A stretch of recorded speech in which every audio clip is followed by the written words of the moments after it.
अरे क्या बात है दोस्तों, आप तो डे 7 तक चले आए मेरे साथ और यही तो मैं चाहता था। तो welcome guys to the ultimate guide to the programming and the Python day 7। और आज मैं आपको ले चलूंगा वेरिएबल्स के करीब। पाइथन में वेरिएबल्स कुछ इसी तरह से होते हैं जिस तरह से हमारे घर में आटा दाल चावल चीनी के लिए कंटेनर्स होते हैं। इन कंटेनर्स में रखे सामान को मैं हटा सकता हूँ, निकाल सकता हूँ और दूसरा रख सकता हूँ। सेम यही बिहेवियर होता है पाइथन में वेरिएबल्स का। वेरिएबल्स में रखी वैल्यूज को हम चेंज कर सकते हैं, दूसरी वैल्यू उसमें असाइन कर सकते हैं। तो ये एनालॉजी बिल्कुल फिट बैठती है वेरिएबल्स पर। अब डाटा टाइप्स क्या होते हैं? जिस तरह से एक कंटेनर में सॉलिड रखा जा सकता है, लिक्विड रखा जा सकता है, और आटा दाल चावल चीनी कुछ भी रखा जा सकता है। इवन कोई ऐसी चीज भी रखी जा सकती है जो खाने योग्य ना हो, जैसे वो सफाई करने वाला लिक्विड। तो प्रकार होते हैं चीजों के, इसी तरह से पाइथन में टाइप्स होते हैं डाटा के।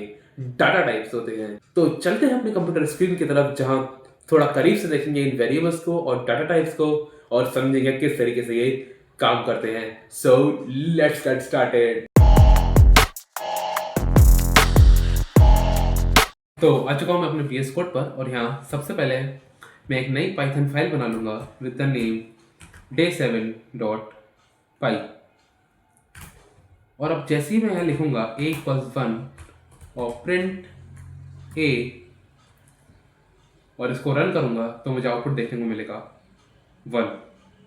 तो हाँ, मुझे पता है मैंने आपको कोई भी चीज़ यहाँ पर नहीं बताई है। तो बेसिकली मैं यहाँ पे पहले आपको आउटपुट दिखाना चाहता था इसका, कि इसका आउटपुट क्या आएगा। तो आउटपुट तो आ गया 1। अब देखो, जब मैंने यहाँ लिखा ना a=1, तो यहाँ मैंने चुपके से एक वेरिएबल को डिफाइन कर दिया और उसको एक वैल्यू भी असाइन कर दी। और इसको लिखने का मतलब यहाँ पर ये होता है कि मैं पाइथन से कह रहा हूँ कि पाइथन तुम मेमोरी में 1 स्टोर करो। कंप्यूटर की मेमोरी, हाँ वही मेमोरी जिसको हम और आप कॉमन लैंग्वेज में रैम कहते हैं, उसी रैम में 1 को स्टोर करो। और जिस लोकेशन पर, जिस एड्रेस पर तुम वो 1 को स्टोर कर रहे हो ना, उस एड्रेस को, उस लोकेशन को नाम दे दो a, ताकि मैं जब भी उस वेरिएबल में डिफाइन, मतलब इस a में डिफाइन वैल्यू को देखना चाहूँ तो मैं प्रिंट a करके उसको रेफर कर सकता हूँ और उसके अंदर की वैल्यू को देख सकता हूँ। जैसे अगर मैं इसको रन करूँ तो मुझे आउटपुट देखने को मिला 1। ठीक है। अब एक चीज़ आप कह सकते हो कि यार मतलब a=1 और प्रिंट a। अब इतनी छोटी सी चीज़ के लिए मैं ये 2 लाइन का प्रोग्राम भी क्यों लिखूँ? मैं डायरेक्टली प्रिंट 1 भी तो कर सकता हूँ ना। जी हाँ, बिल्कुल आप कर सकते हो, लेकिन व्हाट इफ अगर a में 1 की जगह ये नंबर डिफाइन हो तो? अब आपने ये एक छोटा सा प्रोग्राम लिख दिया है जिसमें एक नंबर स्टोर हो रहा है एक वेरिएबल में और फिर वो प्रिंट हो रहा है। ठीक है। तो इन केसेस में यहाँ पर हम वेरिएबल को डिफाइन करेंगे और इन्हीं केसेस में वेरिएबल का यूज आता है। और क्या हो अगर मैं यहाँ पे एक और वेरिएबल डिफाइन करूँ और उसमें लिखूँ प्रिंट हेलो, और फिर अगली लाइन में लिखूँ प्रिंट बी। और अगर मैं इसको रन करूँगा तो मुझे आउटपुट देखने को मिलेगा पहले ये नंबर और फिर हेलो। एंड दैट्स ग्रेट यार, बहुत ग्रेट। क्योंकि ये दोनों जो हैं वो अलग अलग टाइप के वेरिएबल्स हैं। ये ऊपर वाला जो है ये इंटीजर टाइप वेरिएबल है और ये स्ट्रिंग टाइप वेरिएबल है। अब एक चीज़ आपके माइंड में क्वेश्चन आउट हो सकती है कि भाई तुमने ऊपर ये a=, जो नंबर लिखा 1 2 4 7 करके, जो भी ये नंबर, तो उसको तो बिना कोट्स में लिखा, और जब बात आई b=हेलो लिखने की तो तुमने उसको कोट्स में डाल दिया। तो मैंने इसको कोट्स में इसलिए रखा क्योंकि अगर मैं इसको बिना कोट्स में रखूँगा तो मुझे यहाँ एरर देखने को मिलेगा, ये लाल बत्ती, खतरे की घंटी। ये खतरे की घंटी यहाँ पर इसलिए बजी क्योंकि भाई पाइथन की निगाहों में ये जो हेलो है ये कोई वैलिड ऑब्जेक्ट नहीं है। हाँ, ये वही एरर है जो हमने प्रिंट स्टेटमेंट्स वाले क्लास में देखा था, जब हम प्रिंट स्टेटमेंट से कुछ वैलिड ऑब्जेक्ट्स को प्रिंट करा रहे थे। अब ये वैलिड ऑब्जेक्ट नहीं है, ठीक है, ये तो पता है। अब ये एरर आना वैलिड इसलिए भी है क्योंकि अगर किसी ने ऊपर सपोज करो इस तरीके से कोई वेरिएबल डिफाइन कर दिया कि hello=10, b=hello और प्रिंट b। अब इस केस में जो मुझे आउटपुट देखने को मिला वो मिला 10। ये इसलिए मिला क्योंकि पाइथन को नहीं पता ना कि मैं डायरेक्टली हेलो प्रिंट कराना चाहता हूँ या इस हेलो नामक वेरिएबल में जो ये वैल्यू डिफाइन करी गई है इसको प्रिंट कराना चाहता हूँ। तो पाइथन को ये समझाने के लिए कि नहीं भाई पाइथन, मैं डायरेक्टली इस वैल्यू को चाहता हूँ जो मैंने ये डबल कोट्स में डाली है, तो मैं डबल कोट्स का यूज़ करूँगा। तो देखो अब मुझे यहाँ पे हेलो देखने को मिला। तो जब भी हम किसी एग्जैक्ट वैल्यू को देखना चाहते हैं अपने आउटपुट में, हम डबल कोट्स का यूज़ करते हैं। मतलब हम उन्हें उस वैल्यू को एक स्ट्रिंग बना देते हैं ताकि पाइथन को ये समझ में आए कि हमें डायरेक्टली वही वैल्यू चाहिए अपने। प्रोग्राम में, ठीक है। तो अभी के लिए तो मैं इसको हटा देता हूँ यहाँ से और चलता हूँ अपने नोट्स की तरफ, जहाँ मैंने कुछ प्यार भरे शब्द लिखे हैं इन वेरिएबल्स के लिए। तो a variable is a container used to store data values, just as the container in our kitchen holds pulses, rice, sugar, etc. तो पाइथन में वेरिएबल्स को इसी तरह से होते हैं जिस तरह से हमारे घर में आटा, दाल, चावल, चीनी के लिए डब्बे होते हैं, ठीक है। तो इन्हीं डब्बों में फ़र्क इतना है कि वहाँ डब्बों में दाल, चावल, आटा रखा जाता है और यहाँ पर डाटा वैल्यूज़ रखी जाती हैं।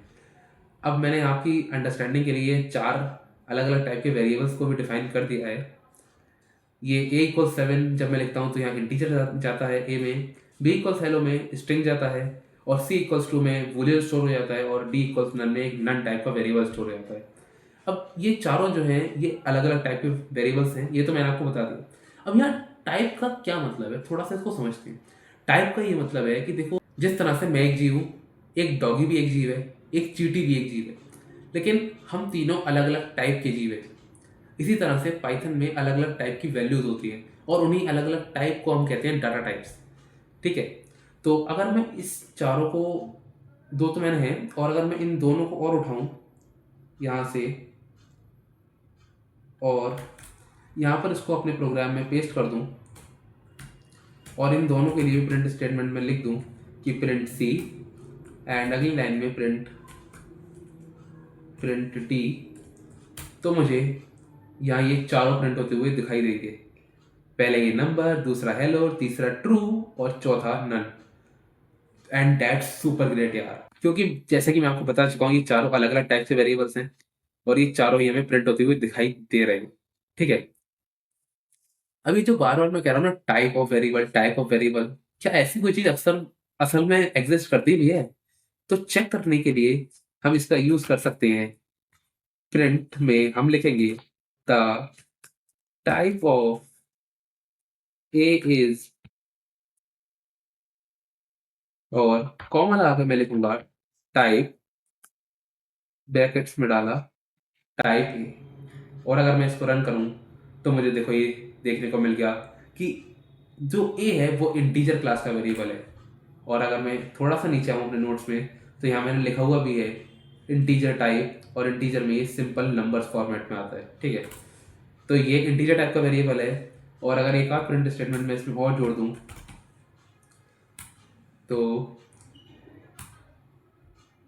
तो बी तो चलो स्ट्रिंग है ही, चलो इसको इसी को रन कर देते हैं। तो बी जो हमें मिलेगा वो मिलेगा स्ट्रिंग टाइप का वेरिएबल है, ठीक है। तो अब आते हैं थोड़ा सा डाटा टाइप्स की तरफ। यहाँ मैंने लिखा हुआ है कि data types define the kind of value that a variable holds, as simple as that. बिल्कुल लेमन लैंग्वेज में मैंने लिख दिया कि डाटा टाइप्स क्या होते हैं। डाटा टाइप्स बेसिकली ये चीज़ डिफाइन करते हैं कि एक वेरिएबल किस तरह की वैल्यू को होल्ड करेगा। अब यहाँ जैसे मैंने ये 4 तरह के वेरिएबल्स डिफाइन करे, चारों का अपना अलग अलग टाइप है, और ये डाटा टाइप्स का ही काम है ये इनको बताना कि किस तरह की वैल्यू को ये स्टोर कर रहे हैं। जो यहाँ पर हम टाइप ए से टाइप बी से देख भी सकते हैं कि हमारे पास जो आउटपुट आई क्लास इंटीजर और क्लास स्ट्रिंग, ठीक है। अब इन डाटा टाइप्स का ये तो हमें काम पता चल ही गया कि ये टाइप ऑफ वैल्यू को डिफाइन करते हैं कि एक वेरिएबल किस तरह की वैल्यू को अपने पास स्टोर करके रख सकता है। अब इनका एक और काम ये होता है कि पाइथन में इनका यूज ये होता है कि it is required in programming to do operations without any error. जैसे अगर मैं यहाँ लिखूँ प्रिंट ए बी, तो मुझे यहाँ ये लाल बत्ती देखने को मिलेगी। अब ये लाल बत्ती का यहाँ मतलब ये है कि पाइथन कह रहा है कि यार एक है तुम्हारा इंटीजर ये ए, एक है तुम्हारा स्ट्रिंग बी, और तुम लगा रहे हो a+b। क्या करना चाहते हो भाई? मतलब क्या चाहते हो, चाहते क्या हो तुम? पाइथन ये पूछ रहा है। पाइथन कह रहा है कि भाई तुमने लिखा ये नंबर और प्लस हेलो, मतलब कैसे जोड़ूं मैं, मतलब क्या करूं?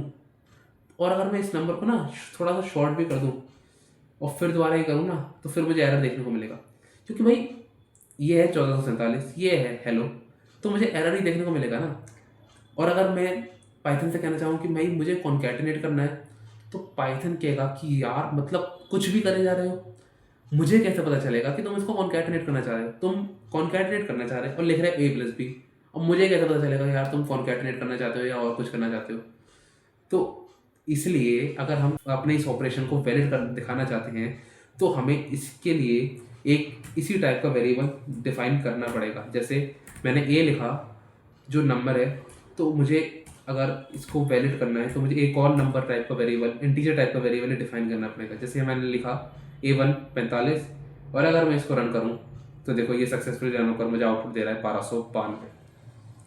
यही काम है इन डाटा टाइप्स का, ठीक है। तो यहाँ मैंने अपने नोट्स में कुछ टाइप ऑफ वेरिएबल्स को डिफाइन करा हुआ है। ये इनबिल्ट टाइप्स होते हैं। पहली बात, इनको हमें बनाना नहीं पड़ता, इनबिल्ट होते हैं ये, ना ही इंपोर्ट करना पड़ता है कहीं से। तो पहला तो हो गया न्यूमेरिक डाटा टाइप्स। इसके अंदर खुद 3 होते हैं, एक इंटीजर, फ्लोट या कॉम्प्लेक्स। देखो मैं ज़्यादा थ्योरी पे नहीं जा रहा, हम केवल प्रैक्टिकल पोर्शन पे समझेंगे और रियल इम्प्लीमेंटेशन क्या होता है उन चीज़ों पे जाएंगे। थ्योरी को कंसिडर किया जाएगा बट केवल इतना जितना इम्प्लीमेंटेशन के लिए ज़रूरी है। हमें बेसिकली अपने आप को जॉब रेडी, अपने आप को स्किलफुल बनाना है, तो हम उसी पर फोकस करते हुए यहाँ पर चलेंगे, ठीक है। तो अगर मैं यहाँ पर देखो, ये तो मैंने लिखा 1247, और अगर मैं इसको A1 को 45 की जगह लिखूँ 45.67, और यहाँ एक और प्रिंट स्टेटमेंट में यहाँ जोड़ दूँ जिसमें मैं प्रिंट करा रहा हूँ the type of A1 is comma type A1। तो देखो यहाँ मुझे आउटपुट देखने को मिलेगा type of A is class int and type of A1 is class float. तो ये हो गया फ्लोट टाइप वेरिएबल हो गया। और अगर मैं ये कॉम्प्लेक्स टाइप का वेरिएबल दिखाना चाहूँ तो मैं यहाँ एक और वेरिएबल डिफाइन कर दूंगा, A2 के नाम से कर देता हूँ, और इसको मैं लिखता हूँ कॉम्प्लेक्स 2,3। और अगर मैं इसको भी प्रिंट कराऊँ तो the type of A2 is, तो देखो यहाँ मुझे कॉम्प्लेक्स देखने को मिल गया। तो देखो अगर आपको ये नहीं पता कि कॉम्प्लेक्स नंबर क्या होते हैं तो लेट्स फाइन, कोई समस्या नहीं है, नहीं पता complex number. Basically complex number वही नंबर होते हैं जो इमेजिनरी नंबर, मैथ में अगर आपने पढ़ा होगा तो, और आई थिंक तो आपने पढ़ा ही होगा, बट अगर स्टिल नहीं पता कोई समस्या नहीं है। ये 2+3i के फॉर्मेट में आता है, और वही ये बताना चाह रहा है कि ये कॉम्प्लेक्स नंबर है। डिफाइन करने का तरीका मैंने आपको बता दिया, but still keep it as just as it is, don't take the burden, इसको बर्डन मत लेना, ठीक है। अब दूसरे इनबिल्ट वेरिएबल की बात करें तो वो है स्ट्रिंग। स्ट्रिंग से तो हम भली भांति परिचित हो ही चुके हैं। जैसे यहाँ पे मैंने ये b हेलो लिखा तो यहाँ पर हेलो प्रिंट हो गया, और इसका टाइप जानना चाहा तो यहाँ पर इसने बता दिया कि इसका टाइप है str मतलब स्ट्रिंग, ठीक है। और कुछ और भी बताना चाहता हूँ आपको। एक होता है लिस्ट, एक होता है ट्रिपल। ये भी पाइथन में इनबिल्ट डाटा टाइप्स होते हैं। इनकी ज़्यादा बात तो मैं इस समय यहाँ नहीं करूँगा, इनका बस केवल एक इंट्रो मैं आपको देना चाहता हूँ। यहाँ पर इनको मैं अलग से एक क्लास के लिए रखूँगा। अगर मैं यहाँ पर डिफाइन कर दूँ लिस्ट 1 2 3 4 5, और उसके बाद मैं प्रिंट लिखूँ प्रिंट लिस्ट, तो देखो यहाँ मुझे ये लिस्ट भी प्रिंट होती हुई दिखाई दी गई, ठीक है। और अगर मैं एक ट्रिपल डिफाइन करूँ यहाँ पर टपल, स्पेलिंग मिस्टेक अगेन बच्चा, और अगर मैं इसको प्रिंट करूँ तो देखो ये मुझे ये टपल भी देखने को मिल गया यहाँ पे, ठीक है। देखो ये दोनों ही लिस्ट और टपल दोनों ही एक सेट ऑफ वैल्यूज़ को स्टोर करने के लिए काम में आते हैं, लेकिन इन दोनों में फ़र्क बस इतना होता है कि जो ये लिस्ट होती है ये म्यूटेबल होती है, मतलब म्यूटेबल मतलब मॉडिफाइड। देखो आप इसको इससे लिंक करके समझ सकते हो कि म्यूटेबल मतलब मॉडिफाइड और इम्यूटेबल मतलब अनमॉडिफाइड। मैं यहाँ लिख भी देता हूँ अनमॉडिफाइड। अंग्रेजी में मत जाना, इतनी अच्छी नहीं है मेरी अंग्रेजी, बट स्टिल आया काम लायक है मेरे। ये है बूलियन टाइप वेरिएबल। देखो बूलियन टाइप वेरिएबल का क्या मतलब होता है, बूलियन टाइप वेरिएबल का मतलब ये है कि अगर मुझे आपसे केवल एक सिंगल वर्ड आंसर चाहिए कि जैसे कैन यू ड्राइव, तो आप मुझे ये ना बताकर यस आई कैन ड्राइव, इतना लंबा सा ना बताकर आप मुझे बेसिकली ये बता सकते हो कि यस और नो में आउटपुट दे सकते हो। यस मतलब ट्रू, नो मतलब फॉल्स। तो इन्हीं कुछ सिचुएशंस में बूलियन टाइप वेरिएबल्स का यूज़ होता है, और ट्रू और फॉल्स ये दो ही इसके आउटपुट रहते हैं, या तो ट्रू या फॉल्स। जो मैंने यहाँ पर लिख के दिखाया था ना कि ये वाला कहाँ गया, ये रहा सी इक्वल्स ट्रू, तो ये एक बूलियन टाइप वेरिएबल है। और अगर मैं इसका टाइप यहाँ प्रिंट भी कराऊँ ना, प्रिंट सी, तो मुझे इसका आउटपुट देखने को मिलेगा the type of C is class bool. तो आज के सेशन को ज़्यादा लंबा ना करते हुए मैं इसको यहीं पर समाप्त करता हूँ और उम्मीद करता हूँ आपको वेरिएबल्स और डाटा टाइप्स समझ में आएंगी क्या होते हैं और मज़ा भी बहुत आया होगा।